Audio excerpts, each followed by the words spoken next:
야, 쟤 뭐야? 면회 온 누나라기엔 너무 화끈한데? 저건 뭐? 술집에서 일하다 왔나? 정훈이 저런 누나 있으면 인생 망한 거지. 하하하. 조성태의 조롱 섞인 웃음소리가 면회소 곳곳에 퍼집니다. 면회 온 누나를 창녀 취급하던 군인들. 그들 앞에 그녀가 대령 계급장을 달고 다시 나타났습니다. 그리고 그날 이후 그 부대에서 일어난 일은 뉴스에도 나오지 못한 충격적인 이야기입니다. 이야기 시작 전에 좋아요 한번 눌러주세요. 더운 날씨에 힘이 됩니다. 경기도 모부대 오전 10시 면회객들이 하나둘 들어서는 부대 정문 앞에서 병사들의 시선이 한 곳으로 쏠립니다. 검은색 BMW가 천천히 주차장에 멈춰서더니 차문이 열리며 한 여인이 나타났습니다. 짧은 검정 스커트에 블랙 가죽 재킷 그리고 짙은 선글라스를 쓴 채 당당하게 걸어오는 그녀의 모습에 초병들의 입이 벌어집니다. 탄탄한 하체 근육이 드러나는 걸음걸이는 마치 런웨이를 걷는 모델 같았지만 동시에 예사롭지 않은 카리스마가 느껴졌습니다. 야, 저 누나 뭐야?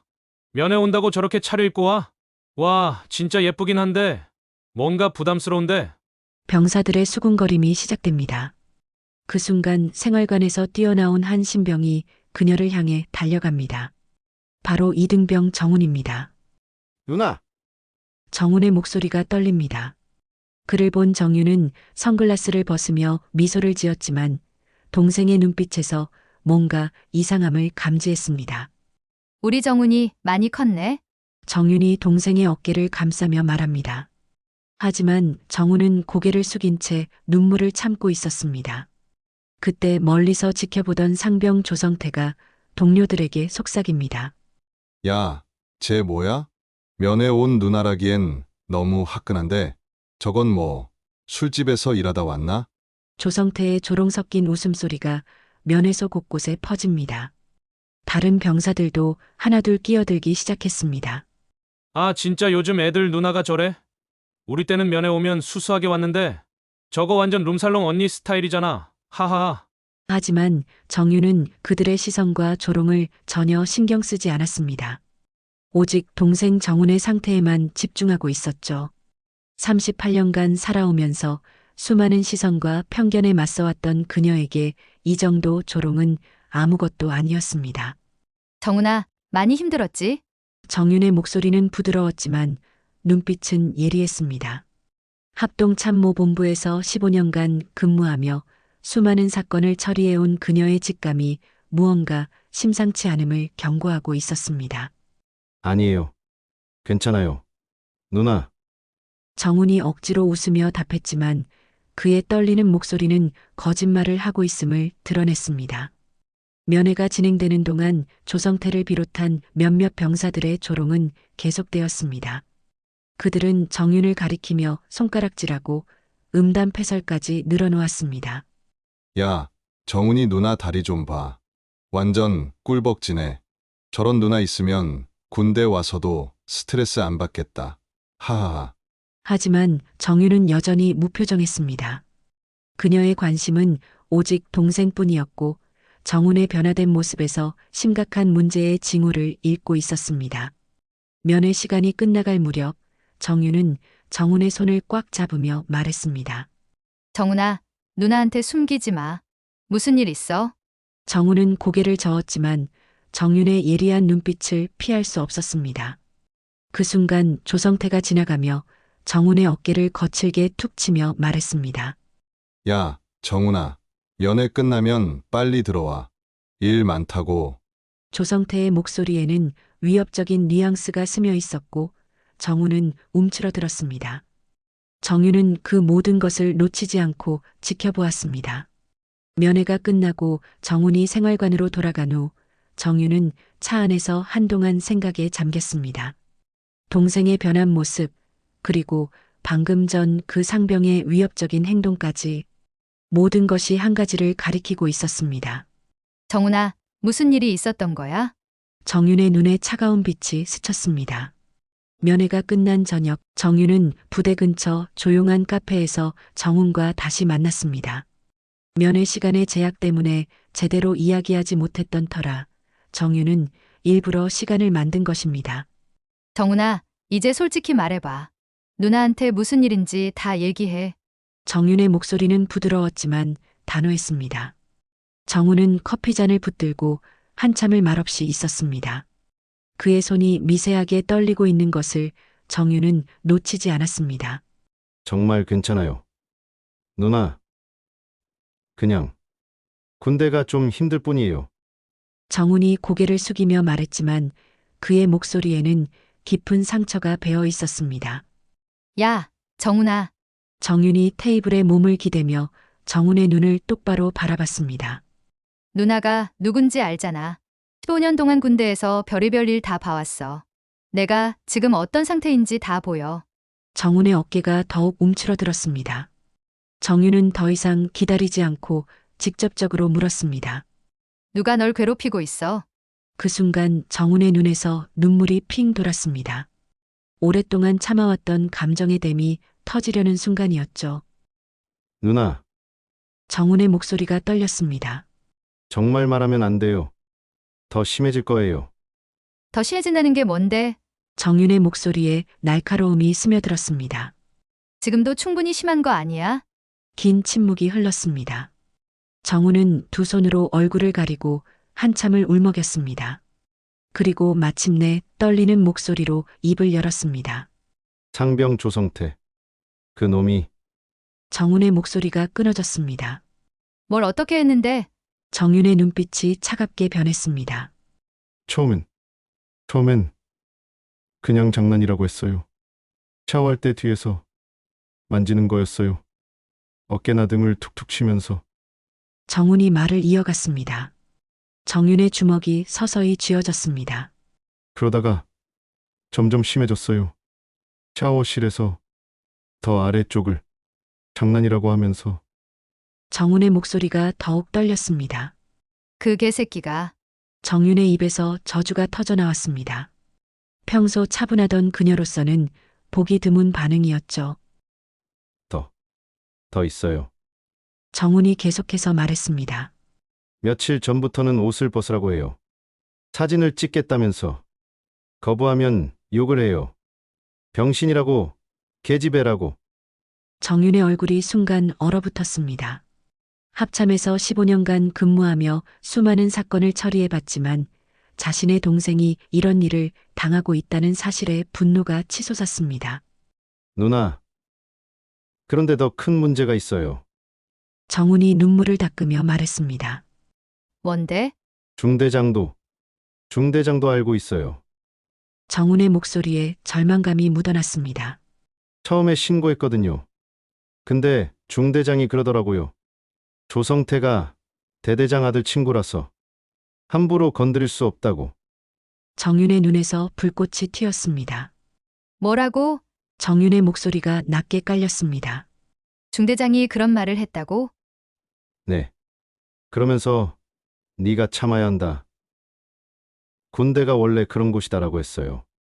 오히려 저한테 일을 키우지 말라고 했어요. 정윤은 더 이상 참을 수 없었습니다. 커피잔을 내려놓으며 벌떡 일어섰습니다. 그 개새끼들이. 정윤의 목소리에 살기가 돌았습니다. 누나, 제발 가만히 있어요. 더 건드리면 정말 큰일 나요. 정훈이 정윤의 손을 잡으며 말했습니다. 하지만 정윤의 마음은 이미 결정된 상태였습니다. 그녀는 정훈의 손을 꽉 잡으며 말했습니다. 정훈아, 누나 말 잘 들어. 앞으로 절대 혼자 참으려고 하지 마. 알겠어? 하지만 누나, 아니야. 정윤이 정훈의 말을 끊었습니다. 누나가 뭘 하는 사람인지 알잖아. 그리고 우리 정훈이를 건드린 놈들이 어떤 대가를 치러야 하는지도 곧 알게 될 거야. 정윤의 눈빛에서 차가운 결의가 느껴졌습니다. 그날 밤 정윤은 집에 돌아가 조용히 자신의 군번줄을 손에 쥐었습니다. 오랜만에 느끼는 분노와 함께 그녀의 마음속에서는 이미 계획이 세워지고 있었습니다. 조성태, 그리고 그걸 묵인한 중대장까지. 정윤이 중얼거렸습니다. 너희들이 우리 정훈이한테 한 짓 반드시 대가를 치르게 해주겠다. 그날 밤 정윤은 잠들지 못했습니다. 동생의 고통스러운 고백이 계속 머릿속을 맴돌았고 분노는 점점 더 커져갔습니다. 다음 날 아침 서울 용산구 합동참모본부. 정윤은 평소보다 일찍 출근해 자신의 사무실 문을 닫고 컴퓨터 앞에 앉았습니다. 밤새 잠들지 못한 그녀의 눈에는 차가운 결의가 서려 있었습니다. 인사검열 신청서.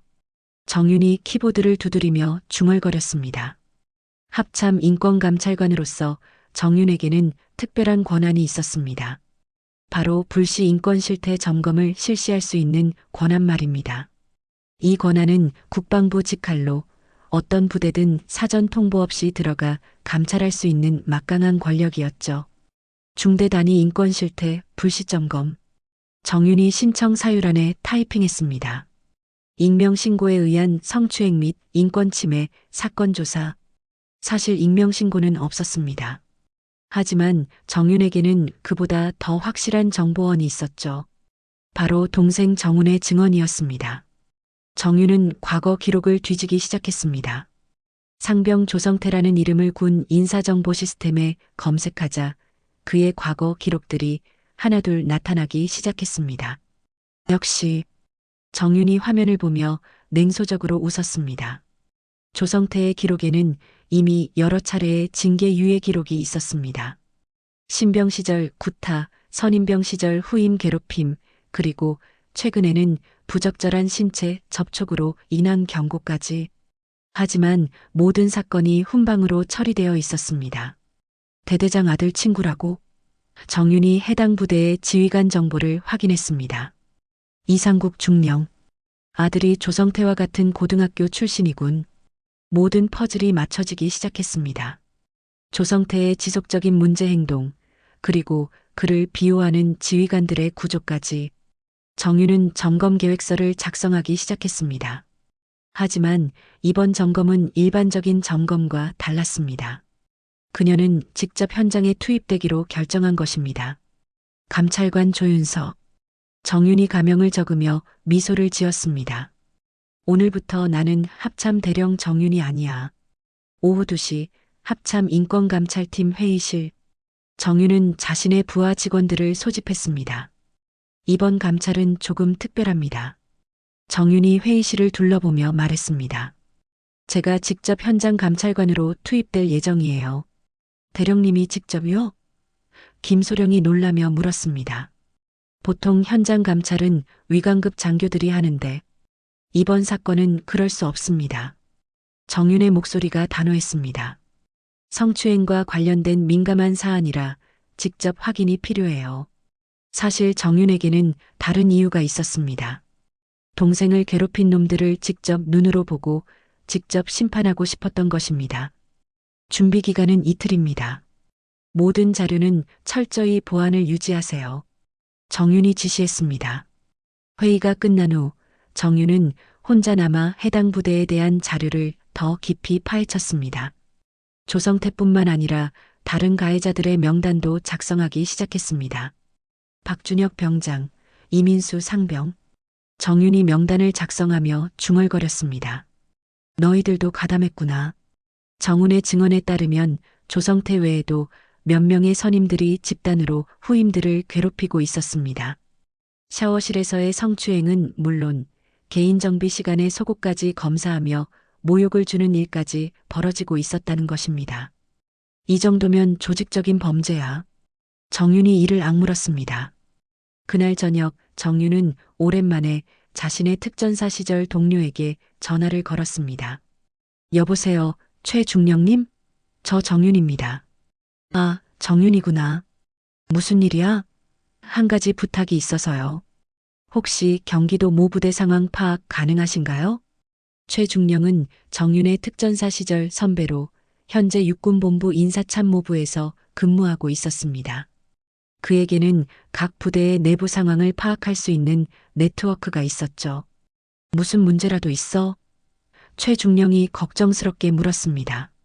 네, 심각한 인권 침해 사건이 있는 것 같아서요. 비공식적으로 미리 파악해보고 싶습니다. 이틀 후 정윤은 모든 준비를 마쳤습니다. 가짜 신분증, 감찰관 임명장, 그리고 무엇보다 중요한 것은 철저한 계획이었습니다. 이번 감찰의 목적은 단순한 징계가 아닙니다. 정윤이 거울을 보며 중얼거렸습니다. 너희들이 우리 정훈이한테 한 짓을 똑같이 돌려받는 거야. 정윤은 정복을 차려입고 집을 나섰습니다. 오늘부터 그녀는 합참 대령 정윤이 아닌 감찰관 조윤서였습니다. 그리고 조성태를 비롯한 가해자들에게는 심판의 날이 다가오고 있었습니다. 가자, 지옥을 만들어주러. 정윤의 눈에 차가운 빛이 스쳤습니다. 감찰 당일 오전 8시 경기도 모부대 정문 앞에 검은색 승합차 2대가 나타났습니다. 차에서 내린 것은 합참 인권실태 점검단이었습니다. 선두에 선 여성은 다름 아닌 감찰관 조윤서로 변신한 정윤이었습니다. 검은색 정복에 금줄이 박힌 계급장, 그리고 차가운 표정의 그녀를 본 초병들은 긴장했습니다. 며칠 전 면회왔던 그 술집 여와는 완전히 다른 모습이었죠. 합참 인권실태 점검단입니다. 대대장님께 보고해 주세요. 정윤이 신분증을 제시하며 말했습니다. 초병은 급히 내무반으로 전화를 걸었고 곧 대대장 이상국 중령이 헐레벌떡 뛰어나왔습니다. 아, 안녕하십니까. 대대장 이상국입니다. 이 중령이 경례를 하며 말했습니다. 사전 통보 없이 오셔서 준비가 불시점검이라서 사전 통보는 없습니다. 정윤이 차갑게 말했습니다. 지금 즉시 전 병력 집합시켜 주세요. 부대는 순식간에 발칵 뒤집어졌습니다. 병사들은 우왕좌왕하며 집합 준비를 했고 간부들은 뒤늦게 서류를 정리하기 시작했습니다. 야, 이게 뭐야? 갑자기 점검이라고? 아무래도 누가 신고한 것 같은데? 병사들 사이에서 수군거림이 일었습니다. 그 가운데 조성태는 여전히 여유롭게 웃고 있었습니다. 아오, 또 쇼하는 거지 뭐. 어떻게든 모양새만 갖추면 돼. 조성태가 동료들에게 말했습니다. 우리 대대장님 아버지가 누군지 알잖아. 절대 큰일 안 나. 하지만 생활관에서 나온 정우는 다른 반응을 보였습니다. 감찰단을 본 순간 가슴이 두근거리기 시작했죠. 혹시 누나가 뭔가 했을까 하는 생각이 들었지만 확신할 수는 없었습니다. 오전 10시 부대 강당에 모든 병력이 집합했습니다. 약 200여 명의 병사들과 간부들이 일렬로 앉아 감찰단을 바라보고 있었습니다. 대대장이 나서서 인사말을 하려던 순간 강당 뒤쪽 문이 열렸습니다. 그리고 감찰관 조윤서가 들어왔습니다. 조성태는 그 순간 입이 벌어졌습니다. 조성태의 눈이 커졌습니다. 야, 쟤. 그때 그 술집녀 아냐? 주변 병사들도 하나둘 알아보기 시작했습니다. 며칠 전 정훈의 면회를 왔던 바로 그 여자였습니다. 하지만 지금의 모습은 완전히 달랐습니다. 위험 있는 정복 차림에 대령 계급장을 단 감찰관의 모습이었죠. 정윤은 천천히 단상으로 올라갔습니다. 강당은 순식간에 정적에 휩싸였습니다.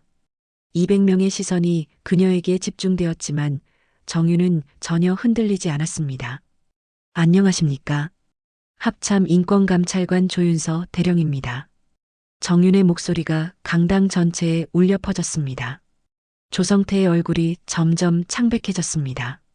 며칠 전 자신이 술집녀라고 조롱했던 그 여자가 합참 대령이었다는 사실에 충격을 받았습니다. 이번 감찰의 목적은 단순합니다. 정윤이 계속해서 말했습니다. 이 부대에 만연한 인권 침해 사건들을 철저히 조사하고 가해자들을 색출하는 것입니다. 대대장 이상국 중령의 이마에 식은땀이 맺혔습니다. 불길한 예감이 들기 시작했죠. 특히 성추행, 성희롱, 그리고 이를 묵인하거나 은폐한 지휘관들까지 모두 처벌받게 될 것입니다. 정윤의 목소리에 단호함이 배어 있었습니다. 조성태는 이제 완전히 패닉 상태였습니다. 자신이 정훈에게 한 모든 행동들이 머릿속을 스쳐 지나갔습니다.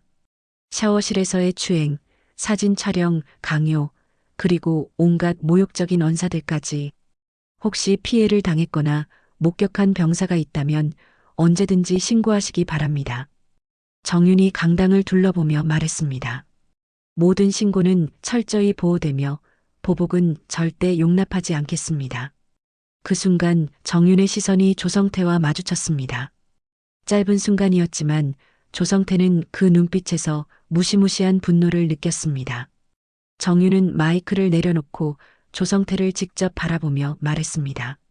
지금부터 너희 부대는 지옥이다. 그 말이 끝나자 강당은 완전한 정적에 휩싸였습니다. 조성태를 비롯한 몇몇 병사들의 얼굴은 새하얗게 질려 있었고 대대장은 상황 파악을 못한 채 우왕좌왕하고 있었습니다. 정우는 단상 위에 정윤을 바라보며 가슴이 벅차올랐습니다. 자신을 괴롭힌 놈들에게 심판이 내려질 것이라는 예감이 들었죠. 감찰은 3일간 진행될 예정입니다. 정윤이 다시 마이크를 잡고 말했습니다. 그동안 모든 병사들의 면담이 이루어질 것이며 필요시 개별 조사도 실시할 것입니다. 조성태는 이제 완전히 공포에 질려 있었습니다. 며칠 전까지만 해도 자신이 조롱했던 여자가 이제 자신의 운명을 결정할 수 있는 위치에 있다는 사실이 믿어지지 않았습니다. 해산. 정윤의 명령에 병사들이 일어섰습니다. 조성태는 비틀거리며 자리에서 일어났습니다. 그의 머릿속에는 한 가지 생각만 맴돌고 있었습니다. 끝났다. 완전히 끝났다. 감찰 첫날 오후 2시 부대 회의실에 조성태가 홀로 앉아 있었습니다. 테이블 건너편에는 감찰관 조윤서, 즉 정윤이 차갑게 그를 바라보고 있었습니다. 회의실 안에는 둘뿐이었지만 긴장감이 가득했습니다. 상병 조성태, 정윤이 서류를 넘기며 말했습니다. 본격적인 면담을 시작하겠습니다. 조성태는 처음에는 식은땀을 흘리며 앉아 있었지만 시간이 지나면서 점차 뻔뻔한 태도를 보이기 시작했습니다. 며칠 전까지만 해도 술집녀라고 조롱했던 그 여자라는 생각이 들자 오히려 우습다는 생각이 들기 시작한 것입니다. 먼저 질문하겠습니다. 정윤이 펜을 들며 말했습니다. 후임병들과의 관계는 어떻습니까? 당연히 좋죠. 조성태가 어깨를 으쓱하며 답했습니다. 저는 후임들을 정말 아끼거든요. 특히 정훈이 같은 경우는. 그럼 후임병들을 어떤 방식으로 지도하시나요? 정윤의 눈빛이 날카로워졌습니다. 정상적으로 지도하죠.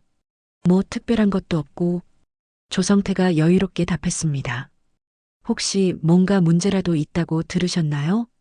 정윤은 조성태의 뻔뻔한 태도를 보며 분노가 치솟았지만 표정은 평정을 유지했습니다. 혹시 후임병들과 개인적인 시간을 보낸 적이 있습니까? 정윤이 계속해서 물었습니다. 개인적인 시간? 조성태가 웃으며 말했습니다. 군대에서 개인적인 시간이 어디 있어요? 다 공적인 시간인데요. 샤워 시간이나 개인 정비 시간 말입니다.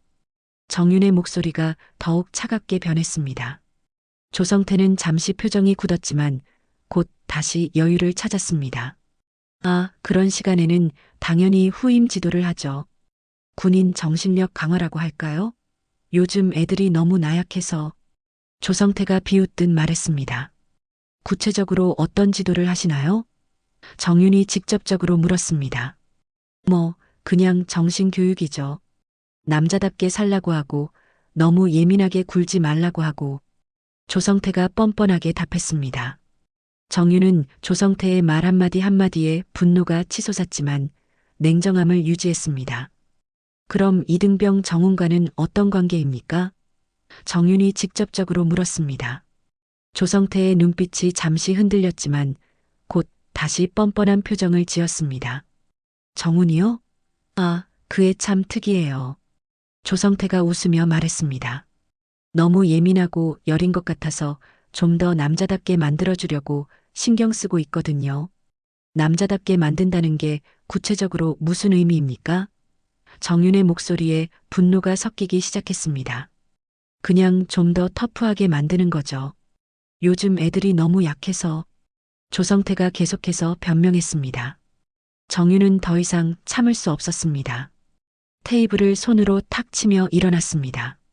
조성태, 그만 거짓말하세요. 정윤의 목소리가 회의실에 울려 퍼졌습니다. 하지만 조성태는 오히려 더욱 뻔뻔해졌습니다. 거짓말이라뇨? 저는 사실만 말하고 있는데요. 조성태가 팔짱을 끼며 말했습니다. 혹시 누가 저에 대해서 뭐라고 했나요? 증거라도 있으신가요? 증거요?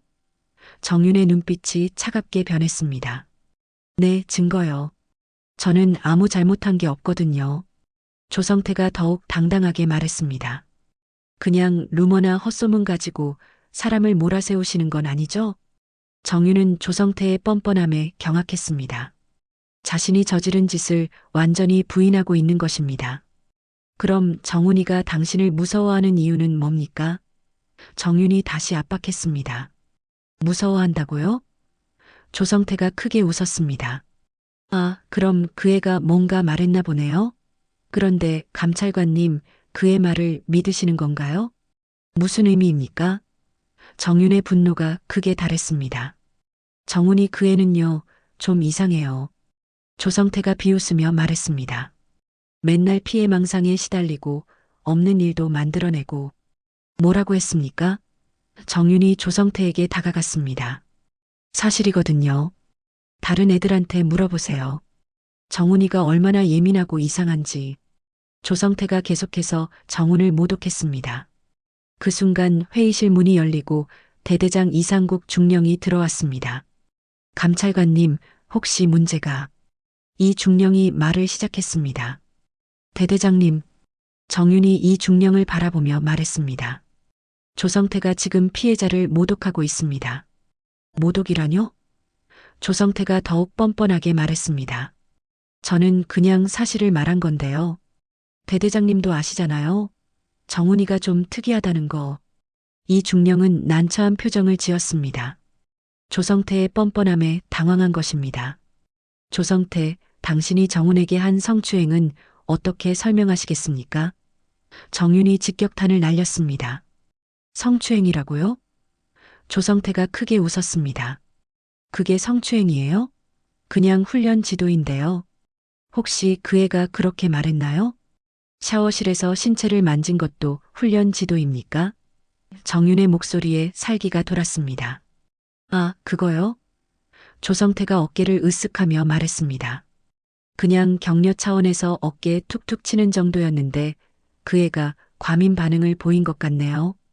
정윤은 더 이상 참을 수 없었습니다. 조성태의 뻔뻔함이 극에 달했기 때문입니다. 그럼 사진을 찍으려고 한 것도 격려였습니까? 정윤이 마지막 카드를 꺼냈습니다. 조성태의 얼굴이 잠시 굳었지만 곧 다시 뻔뻔한 표정을 지었습니다. 사진이요? 언제 제가 사진을 찍겠다고 했나요? 조성태가 부인했습니다. 증거 있으세요? 사진이 있어요? 정윤은 조성태의 철면피에 분노가 폭발할 지경이었습니다. 하지만 그녀는 이미 다음 단계를 준비하고 있었습니다. 정윤은 조성태의 뻔뻔한 부인을 듣고 있었지만 이미 다른 계획을 세우고 있었습니다. 그녀는 차분히 자리에 앉으며 말했습니다. 좋습니다. 조성태, 당신이 그렇게 나온다면 우리도 방법을 바꾸겠습니다. 정윤이 냉정하게 말했습니다. 대대장님, 잠시 나가주시겠습니까? 이상국 중령은 어리둥절한 표정으로 회의실을 나갔고 곧이어 한 명의 병사가 들어왔습니다. 바로 이등병 김민재였습니다. 정훈과 같은 기수인 그는 떨리는 표정으로 회의실에 들어섰습니다. 이등병 김민재, 앉으세요. 정윤이 부드럽게 말했습니다. 조성태의 얼굴이 순간 굳었습니다. 김민재는 자신이 정훈을 괴롭히는 장면을 여러 번 목격한 병사였기 때문입니다. 김민재, 긴장하지 말고 본 것만 말하면 됩니다. 정윤이 녹음기를 켜며 말했습니다. 김민재는 조성태를 힐끗 쳐다보더니 고개를 숙였습니다. 그의 손이 떨리고 있었습니다. 저는 아무것도 모르는데요. 김민재가 작은 목소리로 말했습니다. 조성태는 안도의 표정을 지었습니다. 김민재가 자신을 감싸줄 것이라고 생각한 것입니다. 김민재, 천천히 말해도 됩니다. 정윤이 다독이며 말했습니다. 당신이 목격한 것만 말해주세요. 정말 아무것도 없었어요. 김민재가 고개를 저었습니다. 정윤은 김민재의 두려워하는 표정을 보며 다른 접근을 시도했습니다. 김민재, 혹시 보복이 무서워서 말 못하는 건가요? 정윤이 부드럽게 물었습니다.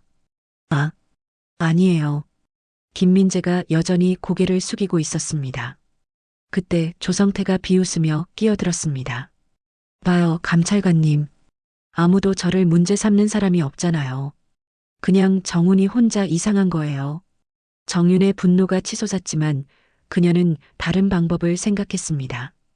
회의실 문을 열고 밖에 대기 중인 부하에게 손짓했습니다. 소령님, 이등병 박상우를 불러주세요.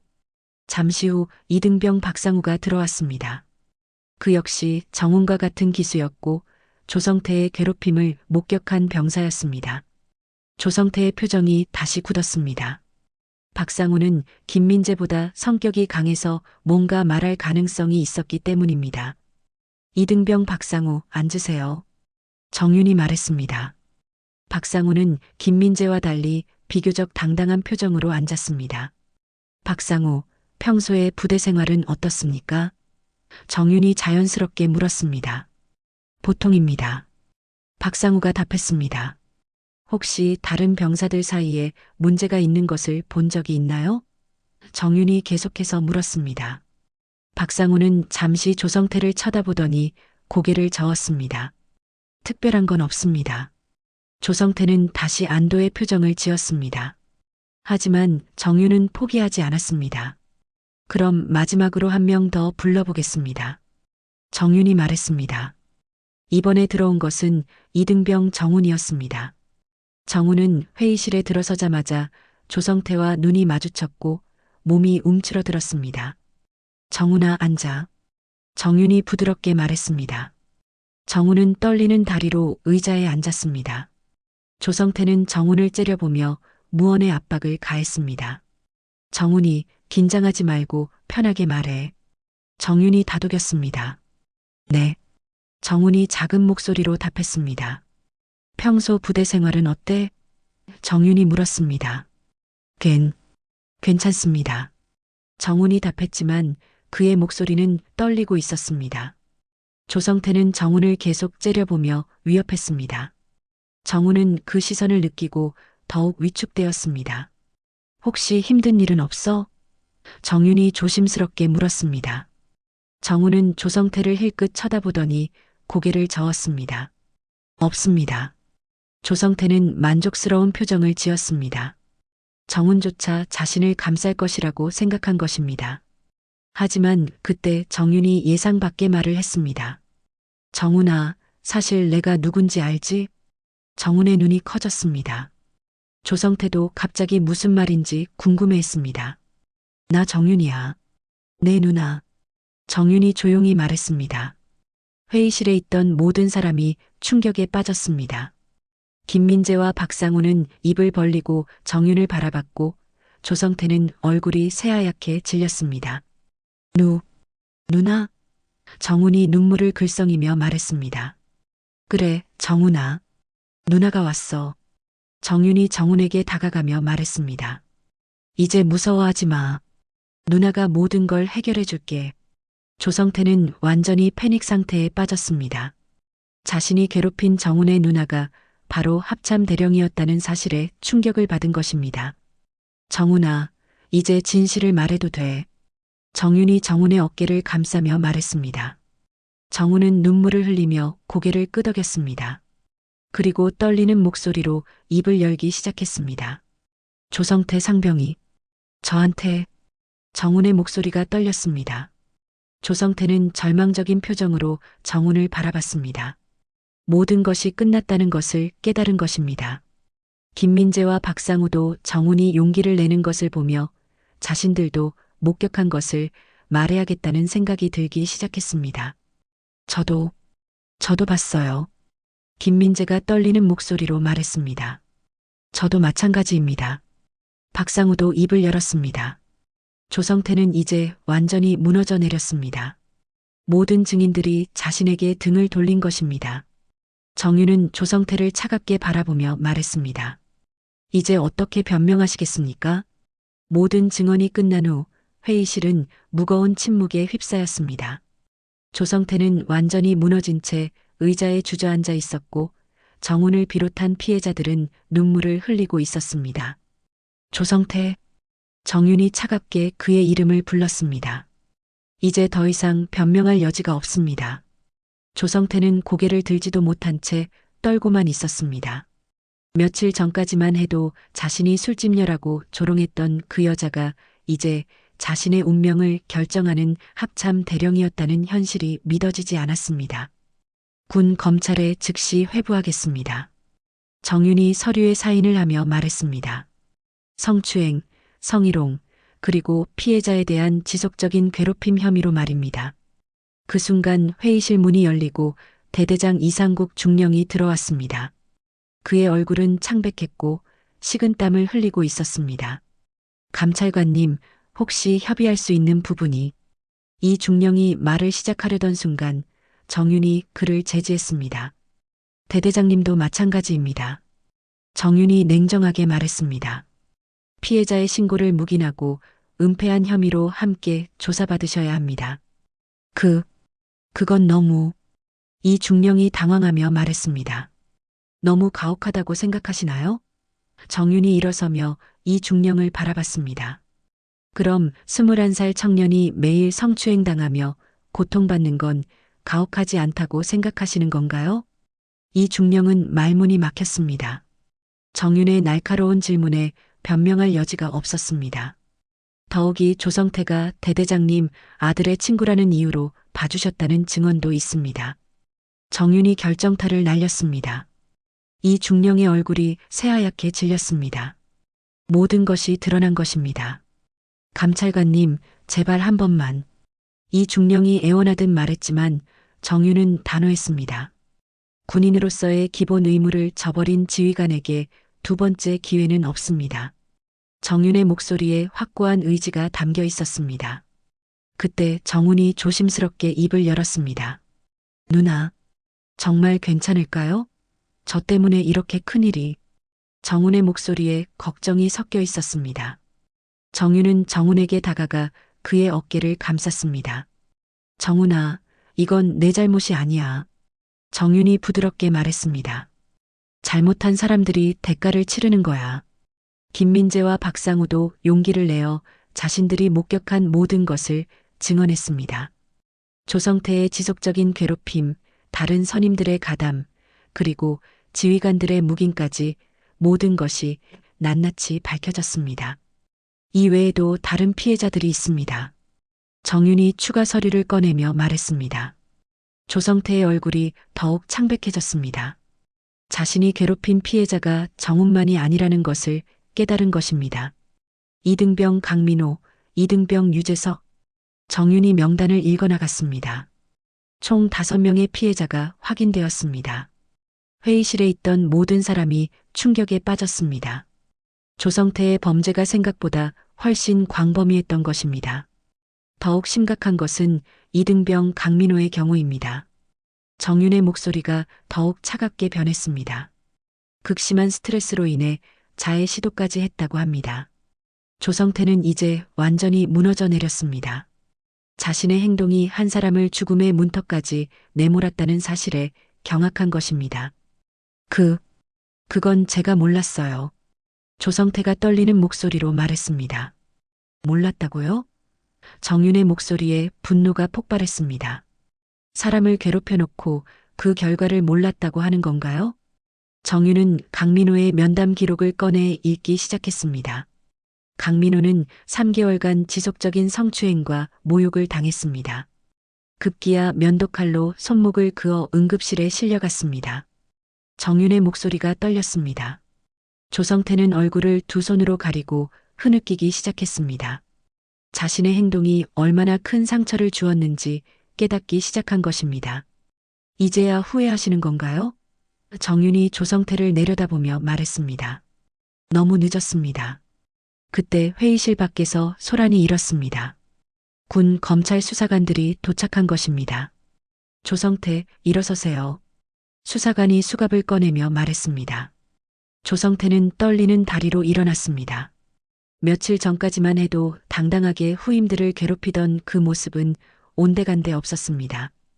대대장님도 함께 가셔야겠습니다. 또 다른 수사관이 이상국 중령에게 말했습니다. 이 중령도 체념한 듯 고개를 숙였습니다. 모든 것이 끝났다는 것을 깨달은 것입니다. 조성태가 끌려나가기 전 정훈을 바라보며 말했습니다.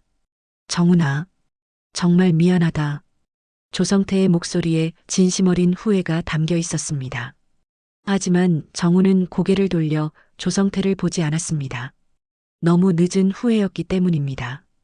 조성태와 이상국 중령이 끌려간 후 회의실에는 정윤과 피해자들만 남았습니다. 정훈아, 이제 정말 괜찮을 거야. 정윤이 정훈을 안으며 말했습니다. 누나가 모든 걸 해결했어. 정훈은 누나의 품에서 오열했습니다. 그동안 참아왔던 모든 고통과 슬픔이 한꺼번에 터져나온 것입니다. 김민재와 박상우, 그리고 다른 피해자들도 마침내 정의가 실현된 것을 보며 안도의 눈물을 흘렸습니다. 정윤은 그들을 바라보며 마음속으로 다짐했습니다. 다시는 이런 일이 일어나지 않도록, 그리고 약한 자들이 보호받을 수 있도록 끝까지 싸우겠다고 말입니다. 3개월 후 서울 용산구 합동참모본부 대강당에서는 연례 표창식이 열리고 있었습니다. 수많은 군 간부들이 참석한 가운데 정윤의 이름이 호명되었습니다. 올해의 감찰관 표창, 정윤 대령, 사회자의 목소리가 대강당에 울려 퍼졌습니다. 정윤은 단정한 정복을 입고 단상으로 올라갔습니다. 표창을 받으며 짧은 소감을 말해야 했지만 그녀의 마음은 복잡했습니다. 이 표창은 제 것이 아닙니다. 정윤이 마이크 앞에서 말했습니다.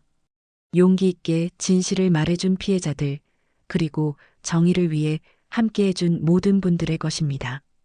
박수가 터져나왔지만 정윤은 표창을 받는 것보다 더 중요한 일이 있다는 것을 알고 있었습니다.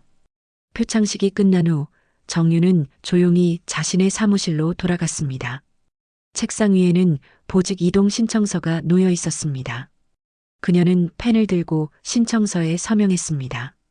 이제 정말 떠날 시간이군. 정윤이 창밖을 바라보며 중얼거렸습니다. 지난 3개월간 많은 일이 있었습니다. 조성태는 군사법원에서 징역 2년을 선고받았고 대대장 이상국 중령은 파면되어 예편했습니다. 그와 함께 조성태의 범죄를 묵인했던 중대장도 보직 해임되었습니다. 더욱 중요한 것은 이 사건을 계기로 정군에 걸쳐 인권교육이 강화되고 신고체계가 개선되었다는 점이었습니다.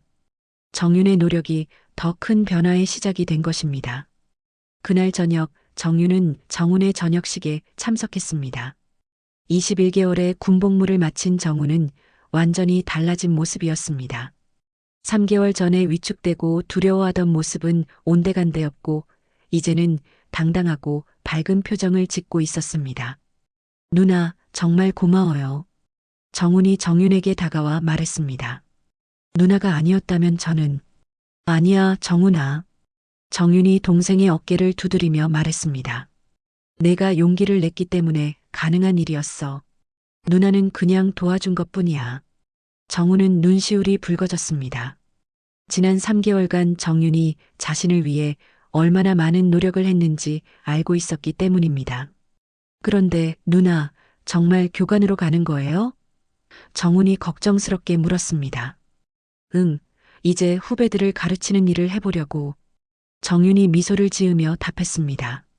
사실 정윤은 이 사건 이후 많은 생각을 했습니다. 합참에서의 화려한 경력보다는 미래의 군인들을 제대로 교육하는 일이 더 의미 있다는 결론에 도달한 것입니다. 저녁식이 끝난 후 정윤과 정훈은 함께 부대 근처 카페에 앉았습니다. 3개월 전 전정훈이 고통스럽게 진실을 털어놓았던 바로 그곳이었습니다. 많이 달라졌네, 우리 정훈이. 정윤이 정훈을 바라보며 말했습니다. 네, 이제는 정말 괜찮아요. 정훈이 환하게 웃으며 답했습니다. 그리고 앞으로는 누가 약한 사람을 괴롭히면 가만두지 않을 거예요. 정윤은 정훈의 당당한 모습에 뿌듯함을 느꼈습니다. 동생이 피해자에서 벗어나 이제는 다른 약한 사람들을 보호하려는 의지를 보이고 있었기 때문입니다.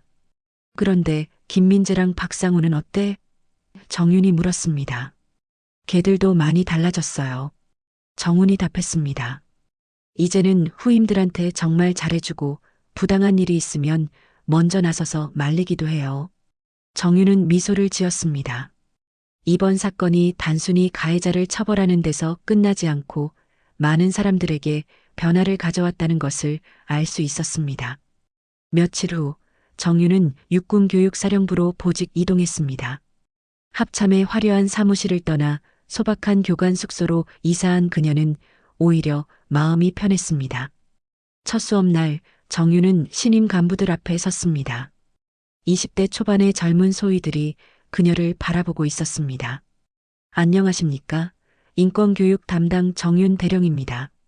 정윤이 인사하며 말했습니다. 앞으로 여러분들이 훌륭한 지휘관이 될 수 있도록 돕겠습니다. 수업이 진행되면서 정윤은 자신의 경험을 바탕으로 진심 어린 교육을 했습니다. 단순한 이론이 아닌 실제 현장에서 일어날 수 있는 상황들과 대처 방법들을 구체적으로 가르쳤습니다. 여러분 기억하세요. 정윤이 수업을 마무리하며 말했습니다. 군인의 가장 큰 용기는 약한 자를 보호하는 것입니다.